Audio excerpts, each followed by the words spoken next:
تعالوا بينا نشوف بكرة مارسيل كولر بيفكر ازاي وايه المفاجأة اللي هو ناوي يعملها في تشكيل النادي الأهلي، بعيدا عن تعيين الأستاذ محمد ثابت مسؤولا إعلاميا لفريق الكرة. هو اللي هيبقى مسؤول عن كل حاجة تخص الإعلام في فريق الكرة. لو حد عنده من اللعيبة انترفيو، حد عنده قناة هتستضيفه، حد عنده لقاء أو حاجة، أيا كان هو مين، هيبقى عن طريق الأستاذ محمد ثابت وكابتن محمد رمضان. بعيدا عن الوقت ده ممكن ما يكونش وقته قوي، كل الناس مركزة في مباراة القمة، فإعلان القرار ده ممكن مش هياخد أصلا صدى أو هياخد أي حاجة من حقه يعني. تعالوا أخدكوا جولة كده في دماغ مارسيل كولر أو التشكيلة اللي ممكن مارسيل كولر يبدأ بيها بكرة.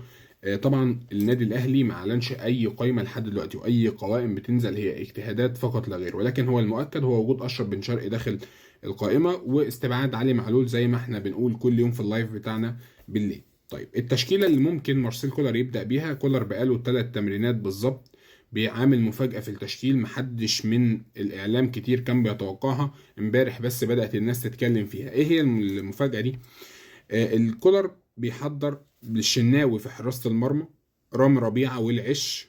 رامي ربيعة والعش، هتقول لي هي دي المفاجأة؟ هقول لك لا، مش هي دي المفاجأة. هو مايل للعش اكتر، علشان خاطر العش هو اكتر واحد ممكن يكون جاهز عن اشرف داري. لعب الفترة اللي فاتت كتير، ما غابش غير ماتش واحد، فممكن يكون جاهز لمباراة بكرة اكتر من اشرف داري. ولكن الموضوع كله متوقف على تمرينة النهاردة وايه اللي حصل، دي اللي كان عليها حظر اعلامي ومحدش عارف ايه اللي حصل فيها.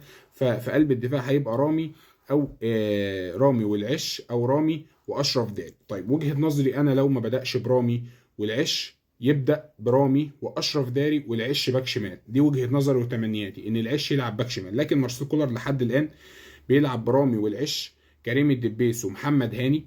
بالنسبة لخط الدفاع، هو كل القصة اللي فيه الفرق ما بين رامي والعش بس، اشرف داري والعش. خط الوسط اعتقد هيبقى مروان واحمد رضا، تمنياتي ممكن يلعب بمروان واكرم توفيق، احتمال كبير جدا. تمام. امام عاشور كده كده موجود في مركز 10، مفيش غيره بعد اصابة قفشه في السمانة. الشحات وجراديشار. بقى عندنا واحد هو ده اللي مارسيل كولر بيقسم التدريب كل يوم على 2. كل يوم بيقسمه على 2. 70% بيلعب بجراديشار ووسام، 70% من التدريب بيلعب بجراديشار ووسام، وال30% بيلعب بمحمد عبد الله، وال30% بيلعب بمحمد عبد الله. يبقى احنا كده ممكن نقول انه مايل بكره لانه يلعب بوسام وجراديشار، ولكن هو في حيره يلعب بمين جناح ومين مهاجم.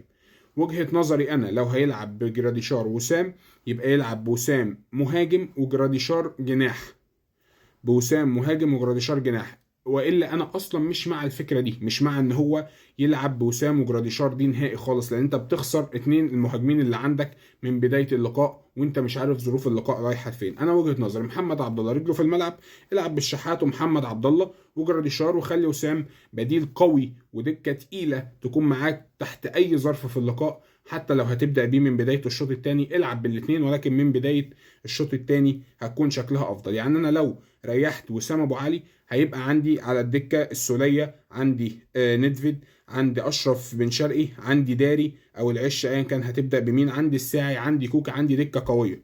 تمام.